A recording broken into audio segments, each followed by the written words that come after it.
Mr. Deputy Speaker, the Global Investor Program, or GIP, aims to attract and anchor entrepreneurs and investors of high caliber who can bring quality investments and good jobs to Singapore. From 2011 to 2016, GIP investors brought in $1.8 billion in total business expenditure via direct investments, generating over 6,000 job opportunities in Singapore. Industries that have benefited include Infocom Media, engineering and financial services.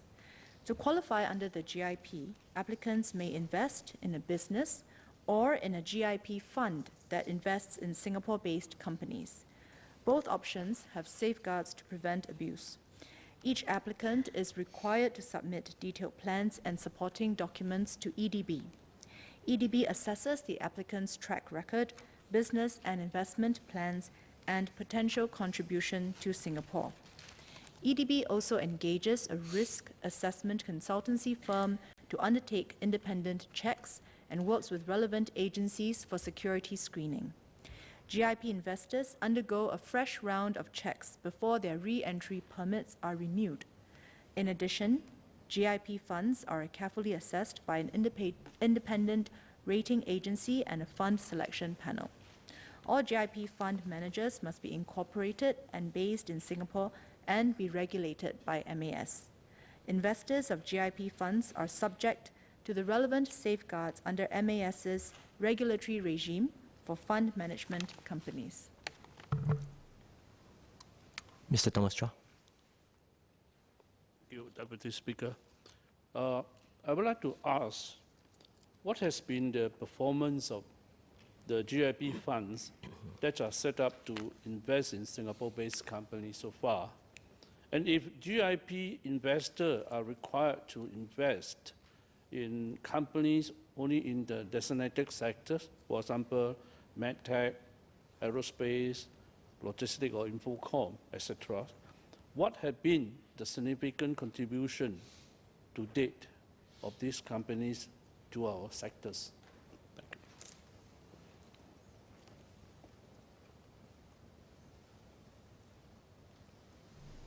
I'll take both supplementary questions together.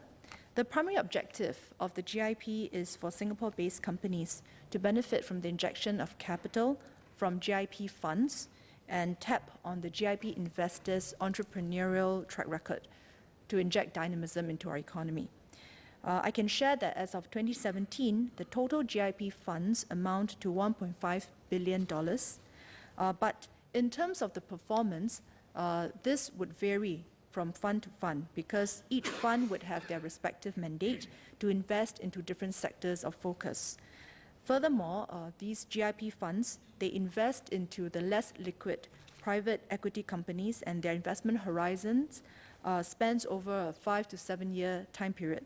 So we can effectively only talk about the real return only after it liquidates all its investments. Yes, Mr. Thomas Chua.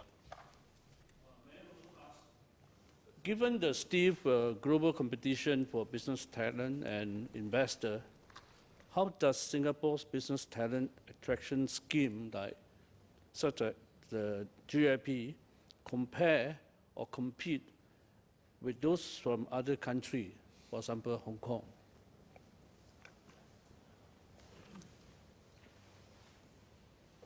Quite a number of countries or economies do have these investor residency programs. And in comparison to a number of these programs, Singapore's GIP would have one of the more stringent qualifying criteria. So, for example, the minimum investment required under GIP is $2.5 million.